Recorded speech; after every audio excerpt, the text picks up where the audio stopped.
So now we're ready to set up the actual blower door flow gauge and pressure monitor. So we'll hit on. We're going to hit mode so it selects pressure and flow. Now what we're going to do is hit baseline. And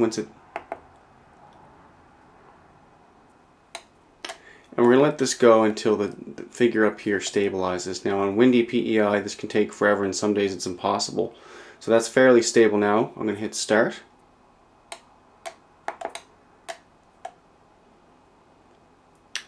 And once more I'm going to hit enter. Okay, so now what we'll do is turn on all our exhaust devices, including bathroom fans and any other devices, as well as turning off any ventilation systems if we have them. We're going to take a look at the depressurization of the house. So now with the bathroom fan on, which is the only exhaust device in this house, I see that it's actually hitting around, -1, -1.1, -1.5, -1.7. So the important thing to note here is that it didn't reach -5 pascals. This would affect any building that has a combustion device in it, so your typical furnace, boiler, or wood furnace, wood stove. If it hits -5, there's a possibility that the actual exhaust device of the bathroom fan can outcompete the combustion and actually suck fumes in the house, and this can be an issue for carbon monoxide. So basically, if it hits -5 pascals of pressure here, that's a concern. If it hits -10, it's an even greater concern, and basically the remedy for that is to have all combustion devices in your house need to be basically direct vented or have an outside air vent to prevent any combustion spillage. So now what we'll do is turn off the bathroom fan and let the house stabilize for a second, and we're going to start the actual blower door test. So we're ready to begin the blower door test, and I'm going to hit the config button up here in the top right corner to select the ring. And see how it changes from open to A to B. I'm going to take a guess and say that this house requires the B ring. So on the blower door here, I'm going to remove the middle C ring. And I'm just judging this based on the size of the house and how tight I think it is. And I'm going to know if this is right whenever I turn the actual unit on here. I'm going to try to reach 50 pascals of pressure.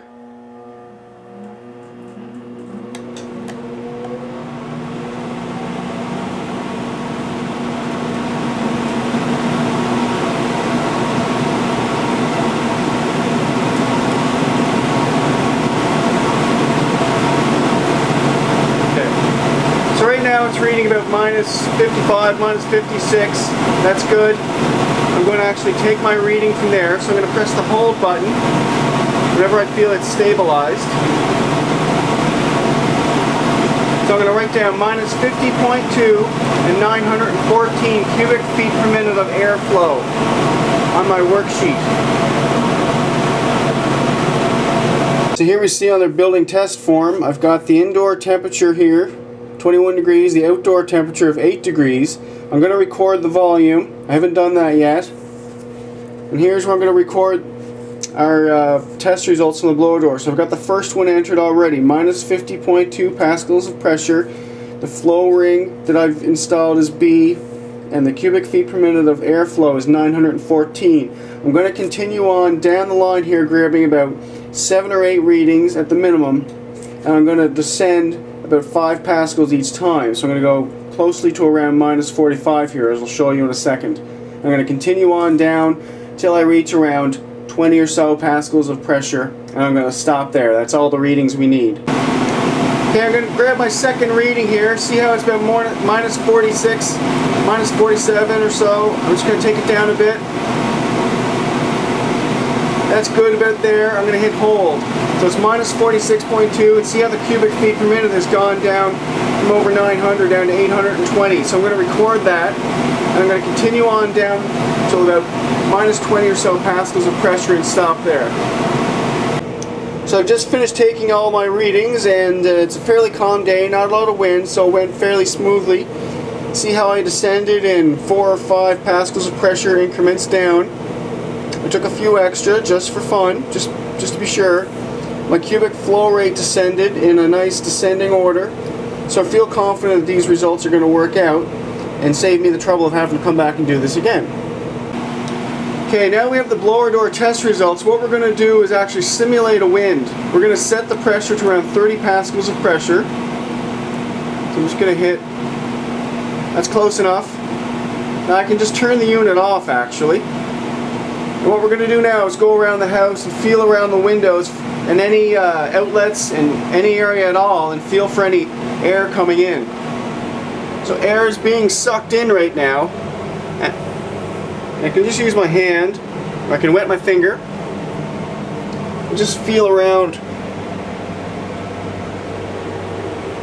I'm not getting anything significant there.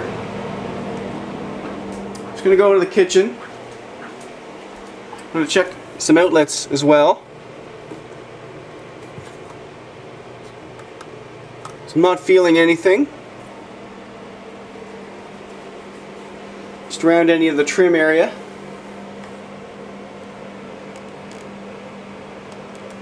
Pretty good so far. I'm going to check a few outlets. This is a bit of air leakage there, which is to be expected.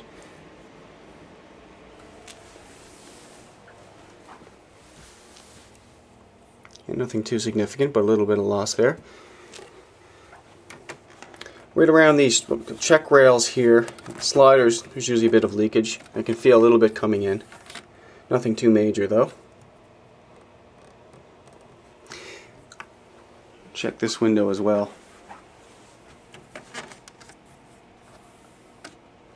So at this point I'm just going to carry on checking out any weak points in the structure in the envelope that I feel might be leaking. I'm going to record those on my sheet so that the homeowner can have a better idea of where they can do some upgrading later on, or where you can do some repair work as well.